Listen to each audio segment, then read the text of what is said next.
I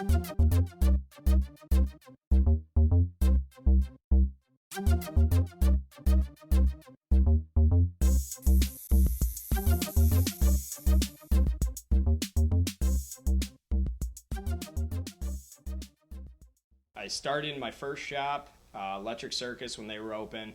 I did what's called an apprenticeship, which is you do basically shop chores, and in return, instead of payment, you're paid in lessons, and you begin to learn how to tattoo. You know, they give you different exercises to condition your hands and get a better feel for the techniques that are necessary to actually do the art. Um, so I was there for about 2 years. I've been here for about 2.5 years now. Um, yeah, my first tattoo I actually got when I was at Electric Circus. Just kind of, not dumb kid thing, but it was one of my favorite bands. It still is, so it's still significant to me. People get tattoos for any number of reasons. We have everything from, you know, religious significance, portraits of, Jesus or crosses, praying hands, lots of things like that. Even other religions. I've done several Stars of David, some Islamic symbols, lots of things like that.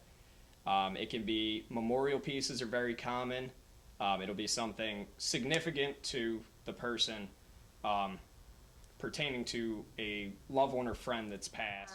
I have two tattoos. I have one on my wrist that says "The Sweet Life" in Italian, and then I have a lotus flower. It's like this big. I got my first tattoo when I was 18 years old.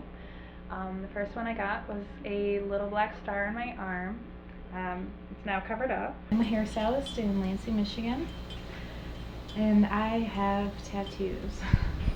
I kind of had a really difficult time when I was back in high school, with my family and stuff. And I'm a big reader, and I was kind of reading about, it's really stupid, but I was reading about Buddhism and the symbolism of the lotus. And it kind of reminded me that it's a big life decision, and I didn't really have a lot of control over a lot of circumstances. And so that was definitely one permanent thing that I could decide for myself. Influenced me the most was a lot of creative art that I had been seeing. I was born in Hawaii, so I wanted to do some Hawaiian flowers. So I got the hibiscuses. I have always loved roses, so it kind of added a little more detail to the hibiscus flowers.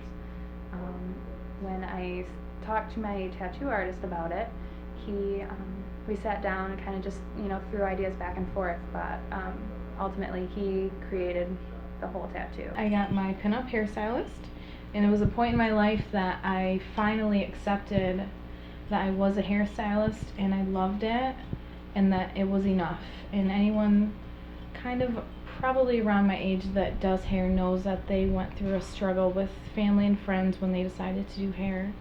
A lot of people think that it's kind of a cop-out for going to college, and that you couldn't quite make it, so you decided to do hair. But hair's actually, it's hard, and you work long hours, and you work with a lot of people, and it's something that you have a passion for, and it's hard to share that with people that don't have the same passion, because they don't really know what that feels like.